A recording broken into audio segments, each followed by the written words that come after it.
Assalamualaikum warahmatullahi wabarakatuh. Hai penonton setia kasus Subang hari ini, bagaimana kabar kalian? Insya Allah pasti sehat semua. Sebelum kita ke pokok pembahasan, Mimin sangat bersyukur ya kepada kalian yang telah mengklik video ini, yang artinya, Mimin yakin kalau kalian masih penasaran terkait siapa pelaku pembunuhan ibu dan anak di Subang, dan kalau begitu mari kita kawal sama-sama kasus pembunuhan Subang ini sampai terungkap. Dan ada berita terbaru dari kasus pembunuh di Subang, ada salah satu petunjuk nasi goreng yang ada di TKP kejadian. Hal tersebut disampaikan oleh kuasa hukum Yosef, Rohman Hidayat sendiri yang muncul usai pemeriksaan kliennya di Polda Jawa Barat Mapolda Jabar. Selain Yosef juga diperiksa sebagai saksi kasus pembunuhan Subang, Yoris Raja Amarullah, Muhammad Ramdhanu alias Danu dan istri dari Yoris bernama Yanti. Temuan nasi goreng di TKP atau tempat kejadian perkara, lebih detailnya, ada nasi goreng di meja makan, yang pertanyaan utama oleh pihak penyidik di hari 100 kasus anak dan ibu di Subang. Menurut kuasa hukum Yosef, Bapak Rohman Hidayat, sebelum terjadi pembunuhan yakni pada tanggal 17 Agustus tahun 2021 malam tidak terlihat ada nasi goreng, lalu saat itu Yosef pamitan pergi ke rumah istri mudanya Mimin untuk menginap di sana. Namun kejanggalan terkait penemuan adanya nasi goreng yang dibungkus penemuan itu dilakukan melalui foto kepada saksi. Foto nasi goreng di meja makan itu menjadi pertanyaan penyidik kepada Yosef. Bapak Rohman Hidayat juga menjelaskan, jika dirinya kurang mengetahui apakah nasi goreng telah dimakan atau masih utuh, Rohman tidak melihat secara detail dalam foto itu apakah telah dimakan atau belum. Kemudian Rohman Hidayat juga tidak bisa memastikan apakah Amel membeli nasi goreng tersebut lewat Gojek dan belum sempat dimakan atau memang pelaku pembunuhan Subang ini yang memang bawa dan belum sempat makan.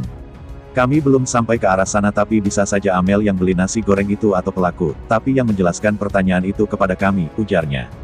Dalam kesempatan itu, Rohman Hidayat menyatakan bahwa kliennya diperiksa baru pertama kali di Mapolda Jabar.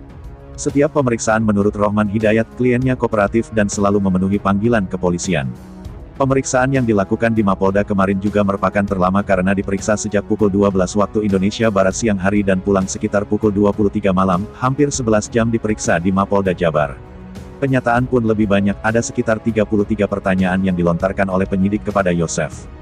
Semua pertanyaan yang dilontarkan penyidik dijawab semua karena sebagian besar lebih pada pengulangan pertanyaan sebelumnya, jawaban Pak Yosef pun sama dengan sebelumnya, ujarnya.